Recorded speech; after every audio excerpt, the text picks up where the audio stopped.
Aaron Renn has written a really helpful article that breaks down evangelical Christianity here in America into 3 phases: positive world, neutral world, and negative world. Positive world starts right after World War II.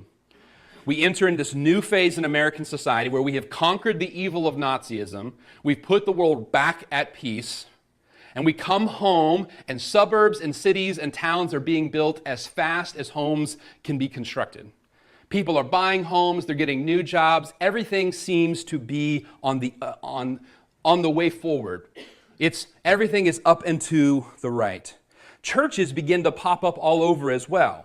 And church planting is happening during this period of time because Presbyterians go, you know what, there's a lot of Presbyterians over in this town, we need a Presbyterian church, and they open one and it's filled with Presbyterians.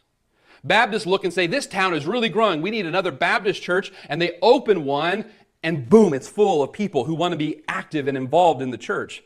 It was a time when building a building and putting a sign out front with the right denominational credentials would correspond to people who ascribed to that denominational identity, walking in and immediately becoming involved.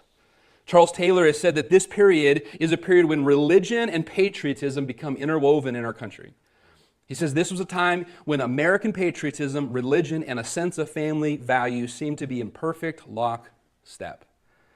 Because of this, it was a positive to be a Christian. It was easier to get a job. It was easier to get a loan. It was easier to get a spouse if you were a God-fearing, church-going person.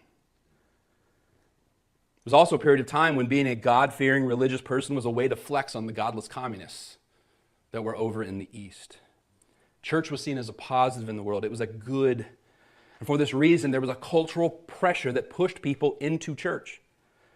Going with the flow in this period of time during positive world carried you into a place where you could learn about God and come to have a relationship with Him. If you had a problem back then, it was pretty common for people to tell you, you should talk to a pastor, you should talk to a priest, you should go to church. Because of the social and cultural pressure of positive world, people were just kind of encouraged to go to church is what you did.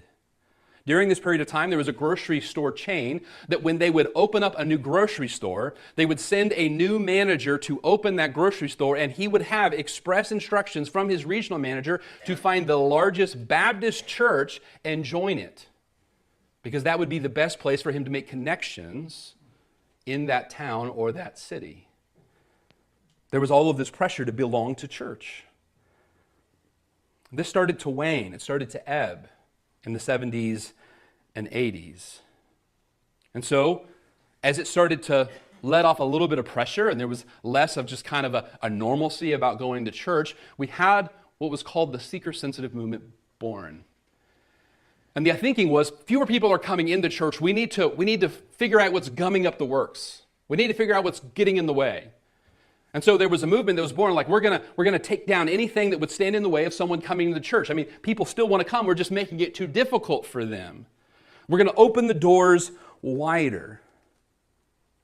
As the force of positive world begins to lose steam, the seeker-sensitive movement saw this as a reason to tear down more hindrances, open the doors wider, and make it as seamless as possible. And as this continues to lose steam, we switch from positive world to neutral world around the mid-90s. And Renn says in his article that this is kind of subjective, it's kind of impressionistic, but somewhere along there, suddenly there's less of a pressure to go to church, and it's more an idea of you do you. If you go to church, that's cool, but there's not this pressure. In neutral world, church is not seen as a positive or a negative. The cultural pressure is gone. It's completely ebbed away.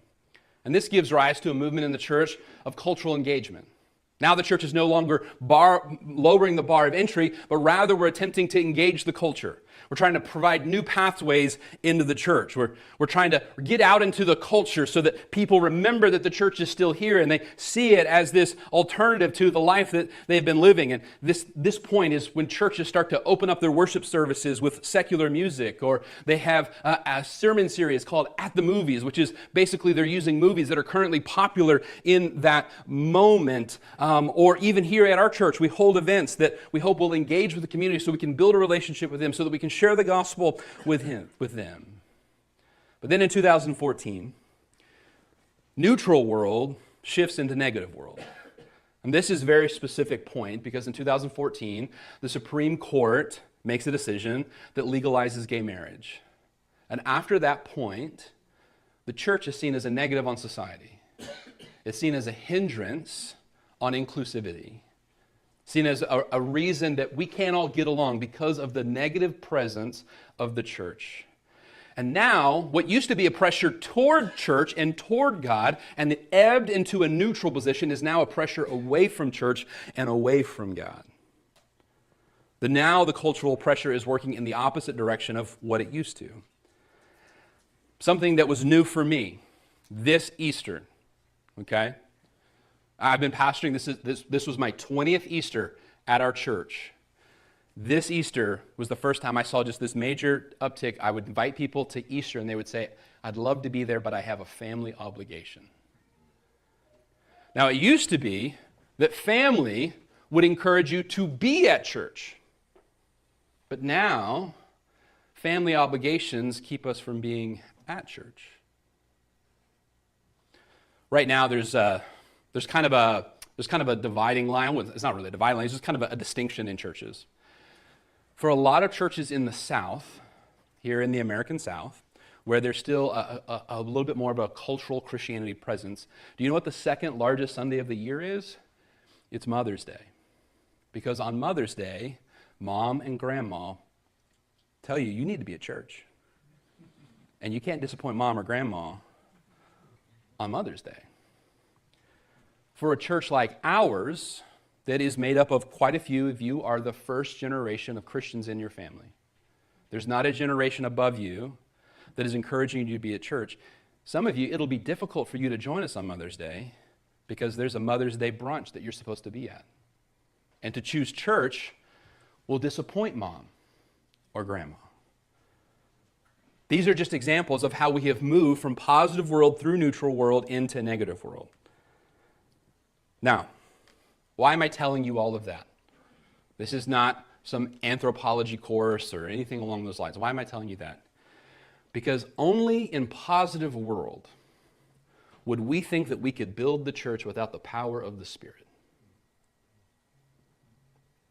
When the disciples were told that they should wait for the power of the Spirit in Jerusalem, they didn't have to be convinced. When they were told that they should tarry in Jerusalem and wait for the Spirit to arrive, they didn't go, you know what, I think we can do it without him. They didn't think they'd be able to start the church among people who had just crucified Jesus. They knew that they were going to be establishing and initiating the church in negative world, in a culture and a society that was opposed to them. When the Holy Spirit does show up in Acts chapter 2, we'll be there in a couple of weeks, Peter's main point of his first sermon is you executed the Christ. Not a super popular message. In the American religious landscape, we've been riding the tide and momentum of positive world for so long, we didn't even realize that we lost the guest of honor along the way. My dad likes all things racing. He likes NASCAR. I'd watch it with him sometimes. He also would watch NHRA, which is drag racing.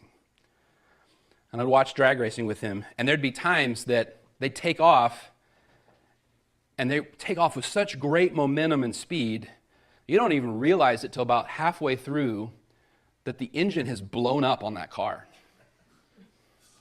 It's actually no longer under power. It's just carrying the momentum from that initial start.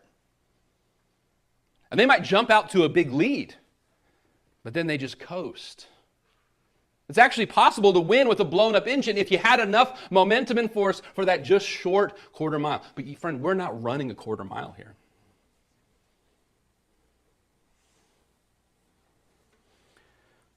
Somewhere along the way in Positive World, it was possible to build a church with just the right location in town and the right sign out front.